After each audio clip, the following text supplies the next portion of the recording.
সুপ্রিয় শিক্ষার্থীরা, আসসালামু আলাইকুম। আশা করি তোমরা সবাই ভালো আছো। তো আজকে আমরা আলোচনা করব অনার্স প্রথম বর্ষ ক্যালকুলাস 1 এর একটা নতুন অধ্যায় নিয়ে। তো আজকে আমরা chapter 19 gamma and beta function অধ্যায় নিয়ে আলোচনা করব। তো এই অধ্যায়ে এক্সাম্পল থেকে উপপাদ্যগুলো খুব গুরুত্বপূর্ণ, কারণ এই অধ্যায়ে অনেকগুলো উপপাদ্য আছে যেগুলো পরীক্ষাতে বারবারে আসে থাকে। তো আমরা সর্বপ্রথম আগে এই গামা এবং বিটা ফাংশন এই অধ্যায় থেকে কিছু উপপাদ্যগুলো আছে সেই উপপাদ্যগুলোকে আলোচনা করব। এর পরবর্তীতে রিলেটেড এক্সাম্পলগুলো যে পরীক্ষা আসে থাকে সেগুলোকে আলোচনা করার চেষ্টা করব। তো গামা এন্ড বিটা ফাংশন মানে কি? গামা এন্ড বিটা ফাংশন হলো, আমরা প্রথমে এখানে গামা ফাংশন নিয়ে আলোচনা করব, এর পরবর্তীতে আমরা কি বিটা ফাংশন নিয়ে আলোচনা করব। মূলত গামা এবং বিটা ফাংশন এগুলো মূলত অপকৃত ইন্টিগ্রাল যুক্ত যে ফাংশন, সেটাকে মূলত আমরা মানে অপকৃত জাতীয় যে ইন্টিগ্রালগুলো আছে সেগুলোকে মানে গামা এবং বিটা ফাংশন মাধ্যমে বলা হয় আর কি। এখন জানতে হবে আমাদের যে অপকৃত ইন্টিগ্রাল মানে কি। সাপোজ আমরা যদি স্বাভাবিক ইন্টিগ্রেশন যদি লিখি, যে ইন্টিগ্রেশন মানে লিমিটিং মান দিয়ে লিখি 0 to 2, তারপরে যে f of x dx, এরকম ধরো আমরা লিখলাম আর কি। আর ব্যবধিটা সাপোজ অন্য কিছু দিলাম, ধরো আমরা যদি ধরো a1 বাই a2 এরকম কোনো একটা ব্যবধি দিয়ে আমরা কোনো একটা ইন্টিগ্রাল লিখি সবসময়। যদি কোনো একটা ইন্টিগ্রালে আপার লিমিট বা লোয়ার লিমিট যে কোনো একটা হোক না কেন, কোনো না কোনো একটা যদি ইনফিনিটি থাকে, তখনই ওই ইন্টিগ্রালগুলোকে অপকৃত ইন্টিগ্রাল বলে। যেমন আমি এখানে ইন্টিগ্রালটার ভিতরে a1 দিলাম আর আপার লিমিট যদি ইনফিনিটি দেই, তাহলে এই ইন্টিগ্রালটা এখন একটা অপকৃত ইন্টিগ্রাল হয়ে গেছে। তো অপকৃত ইন্টিগ্রাল ফর্মগুলোকে মূলত আমরা গামা এবং অপকৃত ইন্টিগ্রালগুলো যে ফাংশনগুলো সেগুলোকে মূলত আমরা গামা এবং বিটা ফাংশন বলে থাকি আর কি। মানে গামা বিটা ফাংশনের মাধ্যমে এগুলো কি মানে কাজ করতে পারবো আর কি। তাহলে বোঝা গেল যে অপকৃত ইন্টিগ্রাল যুক্ত যে ফাংশনগুলো বা ইন্টিগ্রালগুলো সেগুলোকে গামা এবং বিটা ফাংশনের মাধ্যমে কি মানে মানে বলা হয় আর কি, মানা হয়। তো তাহলে অপকৃত ইন্টিগ্রাল বলছিলাম যে আপার লিমিট এবং লোয়ার লিমিট যে কোনো একটা লিমিটিং মান যদি ইনফিনিটি হয় মানে অসীম হয়, তখনই ওই ইন্টিগ্রালকে অপকৃত ইন্টিগ্রাল বলে। তো এখন আমরা ফার্স্ট দেখবো আজকে যে গামা ফাংশন মানে কি, গামা ফাংশনটা মানে কি, গামা ফাংশনের সংজ্ঞাটা আসলে কি। আচ্ছা, তো gamma function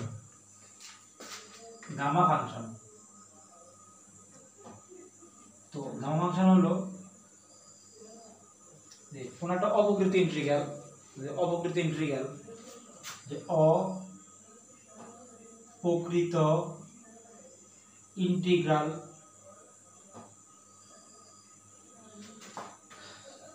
zero to infinity e to the power minus x to the power n minus 1 dx, এরকম ফরম্যাটে যে ফাংশনটা ইন্টিগ্রালটা সেটাকে গামা ফাংশন বলা হয় থাকে। অর্থাৎ integration 0 to infinity e to the power minus x to the power n minus 1 dx, যেখানে n টা গ্রেটার দেন 0, এই শর্তযুক্ত যে ফাংশন, এই ফাংশনটাকে মূলত গামা ফাংশন বলা হয় থাকে, গামা ফাংশন বলে। তাহলে আমরা বললাম যে অপকৃত ইন্টিগ্রাল মানে অপকৃত মানে আসলে একটা মানে আপার লিমিট আর লোয়ার লিমিট কোনো না কোনো কিছু একটা ইনফিনিটি থাকবে। দেখলাম আমরা এখানে আপার লিমিট ইনফিনিটি আছে, তারপরে e to the power minus x to the power n minus 1 dx, এরকম ফরম্যাটের যে ইন্টিগ্রালগুলো আছে, যে ফাংশনগুলো আছে সেগুলোকে আমরা অপকৃত মানে গামা ফাংশন বলবো আর কি। অপকৃত ইন্টিগ্রালে যে ফাংশনগুলো থাকবে সেগুলোকে আমরা গামা ফাংশন বলবো, x to the power minus x এবং x to the power n minus 1 dx এরকম শর্তে, এবং এরকম মানে প্যাটার্ন ফরম্যাটের আর কি। যেখানে যে n টা আছে, n টা হলো 0 থেকে বড়, তো n এর মান 0 থেকে বড় এবং ছোট কিছু কথা আছে এগুলো বলবো। তাহলে এরকম ফরম্যাটে যে ইন্টিগ্রাল সেটাকে অপকৃত মানে গামা ফাংশন বলে। এবং এটার আরেকটা নাম আছে, এটাকে বা সেকেন্ড অয়লারিয়ান ফাংশন বলা হয় থাকে, এটাকে সেকেন্ড অয়লারিয়ান ফাংশন বলে বা সেকেন্ড অয়লারিয়ান ফাংশন বলে, অয়লারিয়ান ফাংশন বলে। তো যাই বলো না কেন বোধ রাইট। তাহলে এরকম প্যাটার্নের ফাংশনগুলোকে মূলত আমরা গামা ফাংশন বলতে পারবো, এবং এই যে প্যাটার্নের ফাংশনগুলোকে আমরা আবার অয়লারিয়ান ফাংশন বলতে পারবো, সেকেন্ড অয়লারিয়ান ফাংশন বলতে পারবো। তো গামা ফাংশন প্রকাশ করার জন্য একটা সাইন আছে, একটা সিম্বল আছে, সেটার মাধ্যমে এটাকে প্রকাশ করা হয়। সেই সাইনটা হলো এরকম যে এইভাবে বড় করে দেই, সেটা মূলত এই সিম্বলটাকে মূলত গামা সাইন বলা হয়। এবং এই অপকৃত গামা ফাংশনটাকে মূলত এটাকে গামা অফ n এটার মাধ্যমে প্রকাশ করা হয়।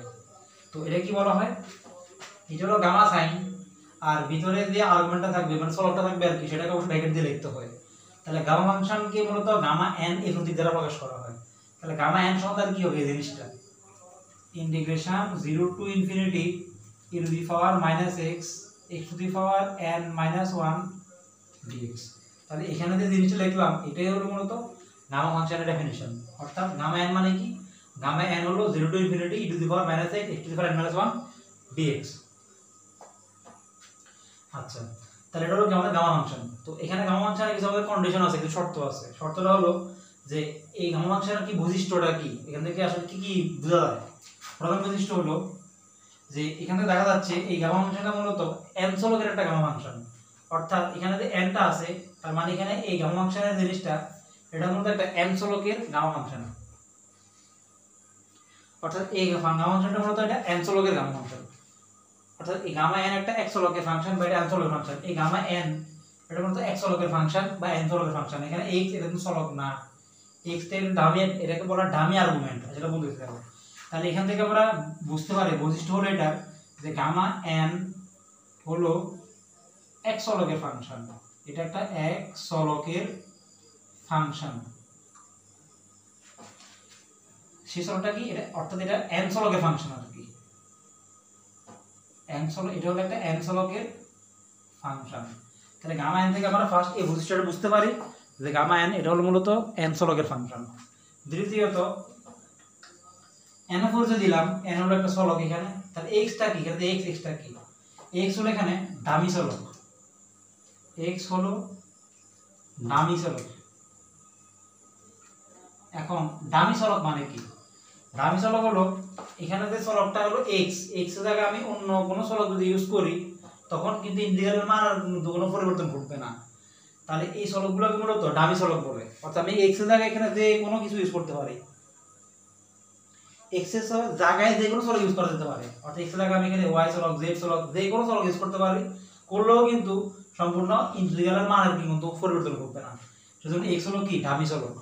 তাহলে এই গামা ফাংশন থেকে আমরা দুটো বৈশিষ্ট্য দেখতে পারলাম। একটা হলো এই গামা ফাংশনের ভিতরে n টা আছে, অর্থাৎ এটা হলো একটা n চলকের গামা ফাংশন, এবং এখানে যে x টা আছে x টা হলো একটা ডামি চলক। ডামি চলক মানে কি, x চলকের পরিবর্তে আমি অন্য যে কোনো চলক যদি ইউজ করি মানের কোনো পরিবর্তন ঘটবে না, অর্থাৎ যেটা যেভাবে আছে এটা এভাবেই থাকবে। তৃতীয়ত একটা কন্ডিশন আছে, এটা খুব গুরুত্বপূর্ণ। তৃতীয়ত কন্ডিশনটা আছে সেখানে আমরা বললাম যে এটা একটা n চলকের ফাংশন। অর্থাৎ গামা n এই ফাংশনটার ভিতরে এই গামা n ফাংশনটিতে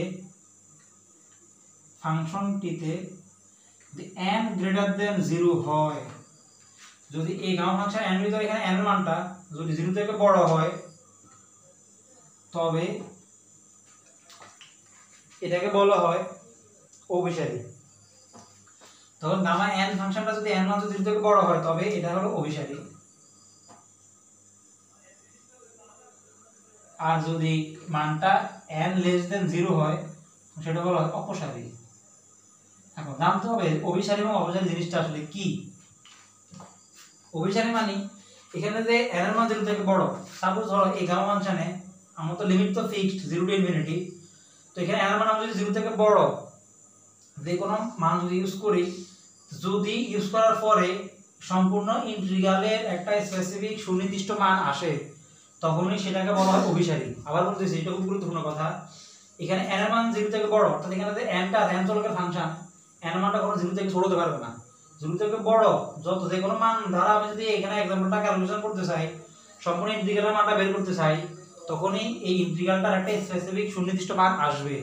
সেজন্য এই যদি একটা স্পেসিফিক সুনির্দিষ্ট মান আসে তখন সেটাকে বলা হয় অভিসারী। আর যদি n এর মান এখানে 0 থেকে ছোট হয়ে যায়, মানে n মান 0 থেকে ছোট যে কোনো মান যদি এখানে থাকে বসালে যদি মানে বসাই তখন এই ইন্টিগ্রালের একটা স্পেসিফিক সুনির্দিষ্ট মান আসবে না। আবার বলতেছি, যদি এখানে n এর মান 0 থেকে ছোট যে কোনো মান বসালে যদি সম্পূর্ণ ইন্টিগ্রালের সুনির্দিষ্ট স্পেসিফিক কোনো মান আসবে না, অর্থাৎ মানটা হয় ইনফিনিটি আসবে অথবা মাইনাস ইনফিনিটির কোনো একটা ফরম্যাট আসবে আর কি, সুনির্দিষ্ট মান আসবে না, তখন ওইটাকে আমরা বলতে পারবো অপসারী। তাহলে আশা করি তোমরা অভিসারী এবং অপসারী জিনিসটা বুঝছো।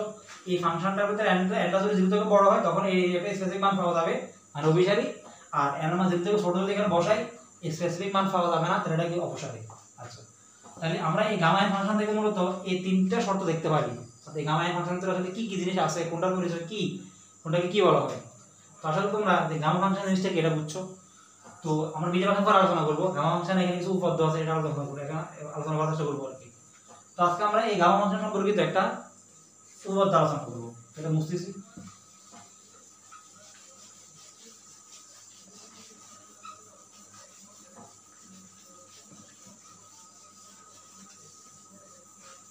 উপপাদ্যটাকে বলা মূলত গামা ফাংশনের আবর্ত ফর্মুলা বলা হয়, অর্থাৎ এটাকে বলা হয় গামা ফাংশনের আবর্ত ফর্মুলা। গামা ফাংশনের আবর্ত ফর্মুলা, আবর্ত ফর্মুলা গামা ফাংশনের আবর্ত ফর্মুলা বলে, বা এটার একটা গাণিতিক রূপ আছে, সেটা হলো আমাদের দেখাইতে বলছে যে show that gamma n plus 1 সমান n into n gamma n। এটাকে আমাদেরকে প্রমাণ করতে বলছে, অর্থাৎ গামা n প্লাস 1 সমান n ইনটু গামা n। তো এটাকে মূলত গামা ফাংশনের আবর্ত ফর্মুলা বলা হয়ে থাকে। তাহলে এটা আমরা এখানে প্রমাণ করব। এটা গুরুত্বপূর্ণ, এটা নন মেজর সাথে আসছে, মেজর এটা আসলে ওটা মেজরের জন্য খুব গুরুত্বপূর্ণ। নন মেজর এটা 2007 আসছে। তো এটা যখন আমরা যে গামা ফাংশনটা জানি, সেই গামা ফাংশনের সাহায্য নিয়ে করতে হবে, কারণ এখানে দেখতেছি আমরা গামা n আছে আর গামা এখানে n প্লাস 1 আছে। তাহলে আমরা এখন গামা n এর সূত্র জানি, সেটা লিখতেছি যে আমরা জানি উই নো যে গামা n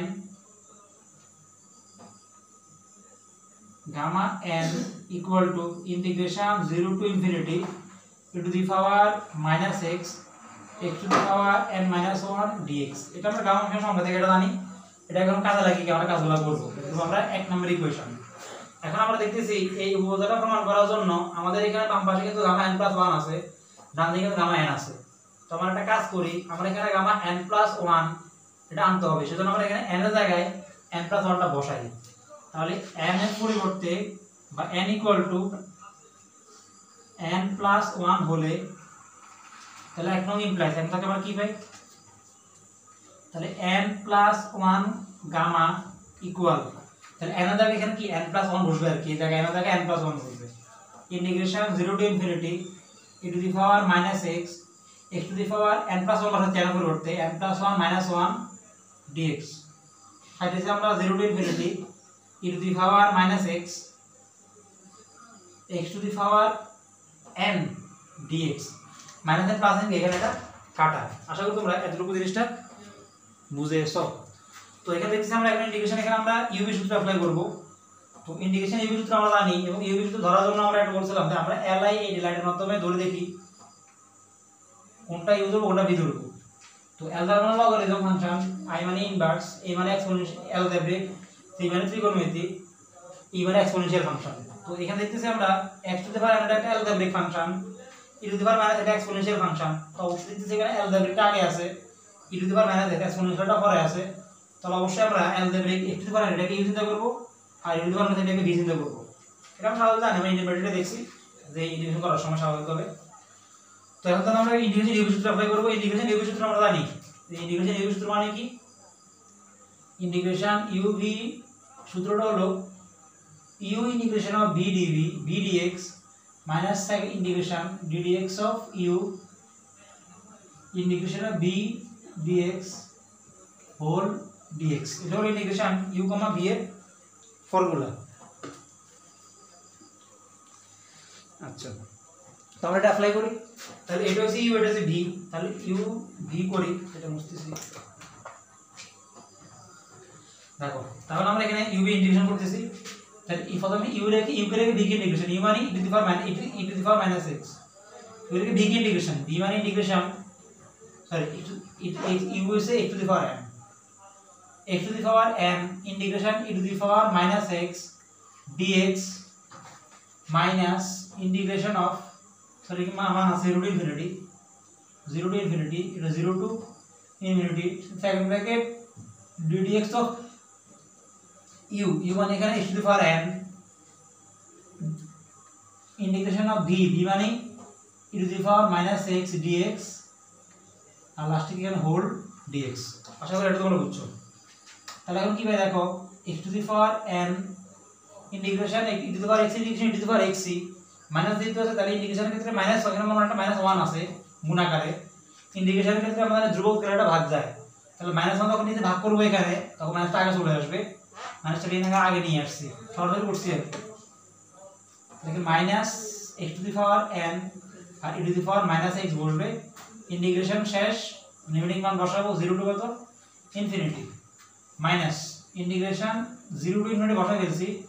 এটা সূত্র করব এখন x to the power n এর সূত্র স্বাভাবিক সূত্র জানি আমরা, n x to the power n - 1 আর e to the power minus x integration দেখলাম মাত্র e to the power -x হয়, মাইনাসে ভাগ আসে, সেই মাইনাস মানে এটা প্লাস হয়ে গেছে, এটা e to the power -x whole dx, এটা কাজ আছে, এটা রাখে দিয়েছি, x to the power n e to the power -x 0 to infinity plus n টা ধ্রুবক বাইরে নিয়ে আসছি 0 to infinity e to the power x -x টা আগে আনি, x to the power n - 1 টা পরে লিখি, কোনো সমস্যা নেই। আশা করি তোমরা এই জিনিসটা এটা বুঝেছো। তো আমরা এটা বুঝতেছি, এখানে একটা খুব গুরুত্বপূর্ণ একটা কাজ আছে, বইতে এই কাজটা খুবই শর্টভাবে করছে। আচ্ছা, তো তাহলে আমরা দেখো এখন e টু দি পাওয়ার এখানে তাহলে আমরা লিমিটিং মান বসাবো। আচ্ছা, আপার লিমিট বিয়োগ লোয়ার লিমিট, x এ আছে, x এর জায়গায় এখানে আপার লিমিট বসাবো, লোয়ার লিমিট বসাবো। তো আমরা একটা কাজ করি, লিমিটটাকে আমরা দুইটা মানে ভাগে ভাগে বিভক্ত করে লিখি, এখানে কিছু কাজ করতে হবে। স্বাভাবিকভাবে যদি x এর মান এখানে লিমিট 0 বসাই তাহলে কি হবে দেখো তো, x এর মান যদি এখানে 0 বসাই তাহলে x = 0 শর্তে, মানে আপার লিমিট বিয়োগ লোয়ার লিমিট বসাবো, তো সর্বপ্রথম আগে x = 0 বসে দেখতেছি আসলে জিনিসটা কি রকম আসতেছে, মানটা আসলে কি আসে সেটা দেখতেছি, x to the power n e to the power -x। আচ্ছা, তো আমরা যদি এখানে x এর 0 শর্ত যদি বসাই তাহলে এই জিনিসটার মান কি হবে দেখো তো, এই -x to the power n e to the power -x এর মান 0 আসবে।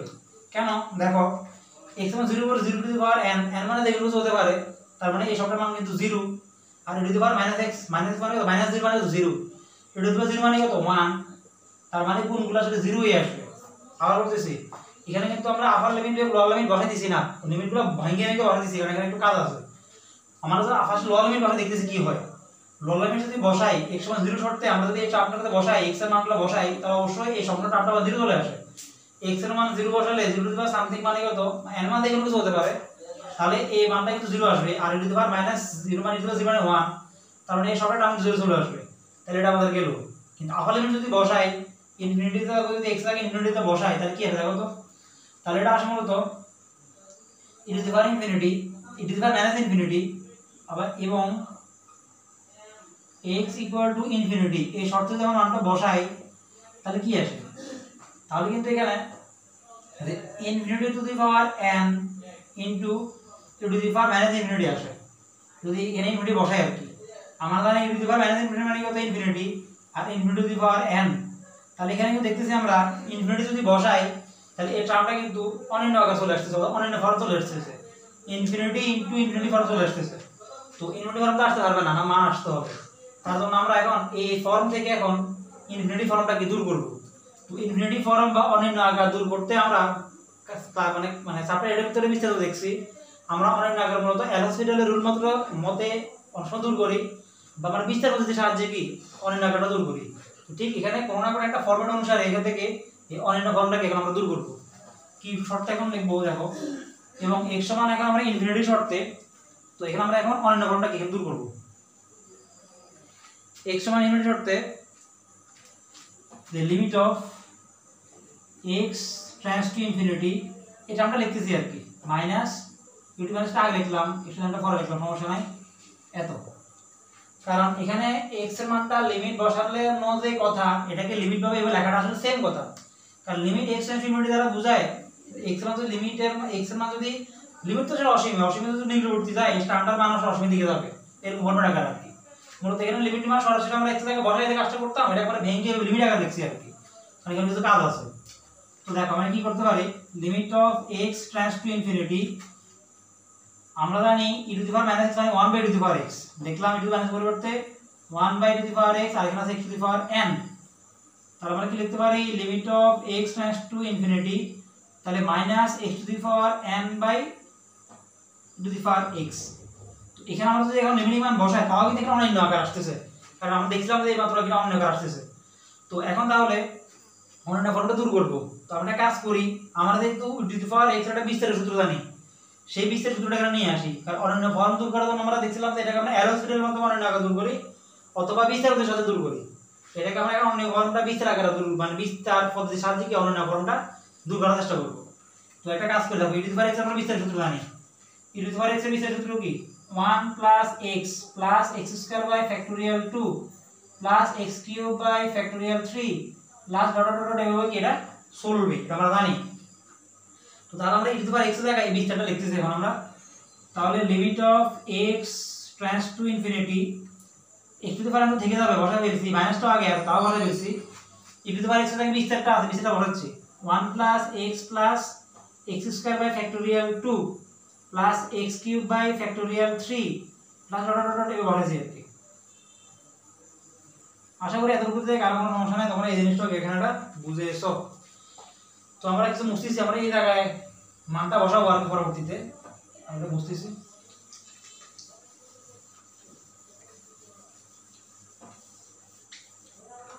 আচ্ছা, তো দেখো এখন আমরা কি পাইতেছি,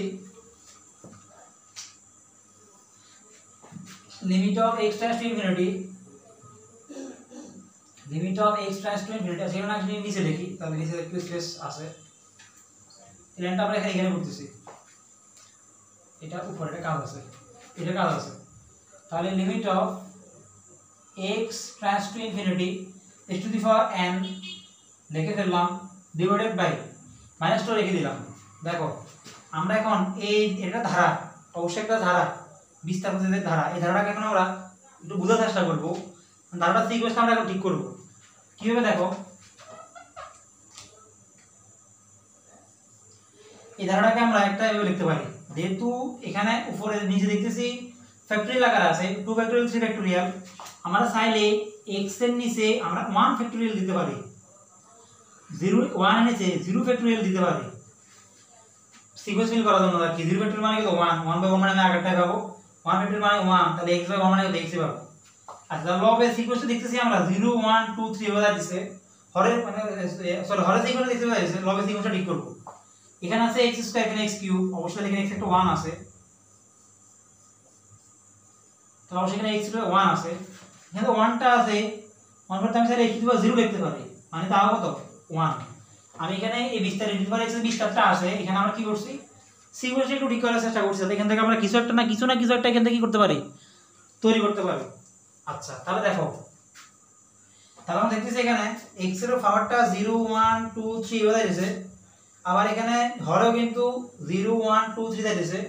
আমরা ধরে নিব লবে x এর মান পাওয়ারটা 0 1 2 3 চলতে চলতে এটা x টু দি পাওয়ার এটা r পর্যন্ত চলবে, ধরে নিব r পর্যন্ত যাবে। নিচের ক্ষেত্রে 0 ফ্যাক্টরিয়াল 1 ফ্যাক্টরিয়াল 2 ফ্যাক্টরিয়াল 3 ফ্যাক্টরিয়াল এটা চলতে চলতে আমরা ধরে নিলাম এটা r ফ্যাক্টরিয়াল পর্যন্ত যাবে, কারণ নিচে r মানটা তো ফ্যাক্টরিয়াল আকারে দিয়েছে, তো এখানে আমরা r ফ্যাক্টরিয়াল রাখছি আর পাওয়ারটা r পর্যন্ত দিয়েছে। এখন আমি যে এখানে দিয়ে r টা আনলাম, r পরিচয় দিতে হবে, অর্থাৎ আমি r টা কি বুঝে আসলে আনলাম, পরিচয় হলো সামেশন অফ r মান কত থেকে কত শুরু করছি আমরা, r মান শুরু থেকে 0 থেকে 0 1 2 3 0 1 2 3, তাহলে অবশ্যই r মান 0 থেকে শুরু হয়েছে, চলতে চলতে চলতে ডট ডট আছে মানে কত সীমা নাই, তাহলে r মানটা 0 থেকে শুরু হয় ইনফিনিটি পর্যন্ত চলবে, ইনফিনিটি পর্যন্ত চলবে। আশা করি তোমরা এখানে এই লিমিটটা কি বসাইছি এটা বুঝছো, এই জিনিসটা কিন্তু খুব গুরুত্বপূর্ণ, এটা বইতে দিয়ে দিয়েছে। তো আমরা কিছুটা প্রসেস করি এটাকে, limit of x tends to infinity x to the power আমরা x to the power r সূচকের মতো যখন কাজ করব, এটাকে সূচকের মতো কাজ করলে উপরে 1 এখানে থাকবে ইনফিনিটি, এই সামেশন অফ r সমান 0 টু ইনফিনিটি, আর x to the power n x to the power r সূচকের মধ্যে চলক মানে ভাগ থাকলে পাওয়ার বিয়োগ হয়, তাহলে x to the power r minus n লিখতে পারবো এটাকে, আর নিচে ফ্যাক্টরিয়াল এখানে r এটা থাকবে। আশা করি এতটুকু তোমরা বুঝেছো। তাহলে এখন দেখো এটা মুছি, আমি এটা ভেঙে করতেছি যাতে ক্যালকুলেশন তোমরা বুঝো কিভাবে ক্যালকুলেশন আসলে করা দিয়েছে। তো এখন দেখো, এখন আমরা লিমিটিং মান করার চেষ্টা করি, x ইনফিনিটি তো এখন আর আসবে না। দেখো তাহলে কি হবে, উপরে কিন্তু 1 ঠিক থাকবে, বলে যাবে। এখন r মান তুমি যদি এখানে 0 বসাও তাহলে কি আসবে, দেখো r মান যদি 0 বসাও তাহলে অবশ্যই হরে 0 চলে আসবে না, হরে কখনো 0 চলে আসবে, এটা জানি আমরা কি অনির্ণ ফর্ম, তাহলে সামথিং বাই 0 মানে কি অনির্ণ ফর্ম, আমি লিমিট বার দেখতেছি আর কি 0 বসাইছি, তার জন্য আমি তাহলে r মান যদি 0 বসাই হরে 0 চলে আসে, সবটা টার্ম তাহলে অনির্ণ, তাহলে এটাকে আমরা ইনফিনিটি ফর্ম লিখতে পারি। আর আমরা জানি 1 বাই ইনফিনিটি মানে কি 1 সামথিং মানে কত, তার মান 0, সুতরাং সবটা মান আমার মান কত 0। আশা করি এটাও তোমরা এই জিনিসটা কিভাবে করছি এটা বুঝছো, কারণ এই জিনিসটা এইভাবে মূলত 0 মানটা আসছে। বইয়ের ভিতরে সরাসরি এই টার্মটা লিখে দিছে, কিভাবে কাজগুলো হয়েছে আসলে এটা লেখা নাই। তো আসলে তোমরা এই জিনিসটা কিভাবে লিখছি এটা বুঝছো। তাহলে আমরা দেখতে পারলাম এখন এই জিনিসটাতে মানটা বসাবো, কারণ এটা তো ছিল গামা n প্লাস 1। এটা বুঝতেছি, এখন আমাদের এই কাজটা করব, কারণ এই কাজটা করার জন্য আমরা এই কাজগুলো করছি এখানে, মানে এটাতে লিমিটিং মান বসালে কি হয় আসলে দেখার জন্য। এই যে এখানে এই জায়গায় আপার লিমিট বিয়োগ লোয়ার লিমিট বসালে কি হয় আসলে এটা বুঝার জন্য আমরা কিন্তু এতগুলো ক্যালকুলেশন করলাম বিস্তারিত। এখন দেখো তাহলে আমরা এখানে আপার লিমিট যদি বসাই, মানে x এর জায়গায় যদি ইনফিনিটি বসাই, তাও কিন্তু মান 0 আসতেছে। তাহলে আপার লিমিট বিয়োগ লোয়ার লিমিট আমরা জানি, লোয়ার লিমিট 0 আসবে, তো দেখলাম আমরা এখানে 0 আসছে, তাও কিন্তু 0। আর কিন্তু একটা মাইনাস ছিল, এই মাইনাসটা ছিল, তার মাইনাসটা যাই করে না কেন 0 চলে আসবে প্লাস n। তো গামা ফাংশনটা আমরা বুঝে ফেলছিলাম, আমি গামা ফাংশনটা লিখি যে গামা n যেটা ছিল আর কি 0 to infinity e to the power -x to the power n - 1 dx। দেখো এটা আসছে না, আসে না কেন যে 0 to infinity e to the power -x to the power n - dx এটা আছে। তাহলে আমি এর পরিবর্তে সরাসরি গামা n বসাতে পারি, বসে দিলাম গামা n বসাইলাম। তাহলে এই জিনিসটার আগে একটা অংশ ছিল, সেটা কি ছিল গামা n প্লাস 1, কারণ আমরা n এর জায়গায় n প্লাস 1 বসে কি কাজটা করছি। তার আগে কি আছে তাহলে এখানে gamma n plus 1 equal to এত। তাহলে এটা সবটা তো 0, তাহলে আসলে কি ফাইনালি কি থাকবে, ফাইনালি সুতরাং gamma n plus 1 equal to n into gamma n এটাই থাকে। তো এটাই আমাদেরকে প্রমাণ করতে বলছে। এটা হলো কি যে গামা ফাংশনের আবর্ত ফর্মুলা বা আবর্ত সূত্র, সেটা হলো গামা n প্লাস 1 সমান n ইনটু গামা n। আশা করি আজকে তোমরা খুবই খুবই খুবই গুরুত্বপূর্ণ এই ডাইমেনশনগুলো এবং এক্সাম্পলটা উভয়টা বুঝছো। তাহলে আজকে আমরা আলোচনা করছি যে গামা বিটা এর উপর আলোচনা করব। আমরা দেখলাম যে অবকৃতি ইন্টিগ্রাল যুক্ত একটা ফাংশনকে মূলত গামা ফাংশন বলে, সেটা দেখলাম যে এরকম প্যাটার্নে এরকম সব ফাংশনটাকে গামা ফাংশন বলে, এটাকে গামা n দ্বারা প্রকাশ করা হয়। তারপর গামা n এর আমরা কিছু বৈশিষ্ট্য দেখছি এবং একটা এক্সাম্পল উপপাদ্য এখানে এটা প্রমাণ করছি। তো আমরা আমাদের পরের লেকচার থেকে এই অধ্যায়ে আরো কিছু গুরুত্বপূর্ণ উপপাদ্য আছে, যেগুলো নিয়ে কি আলোচনা করার চেষ্টা করব। আজকে পর্যন্ত সবাই ভালো থাকো, আসসালামু আলাইকুম।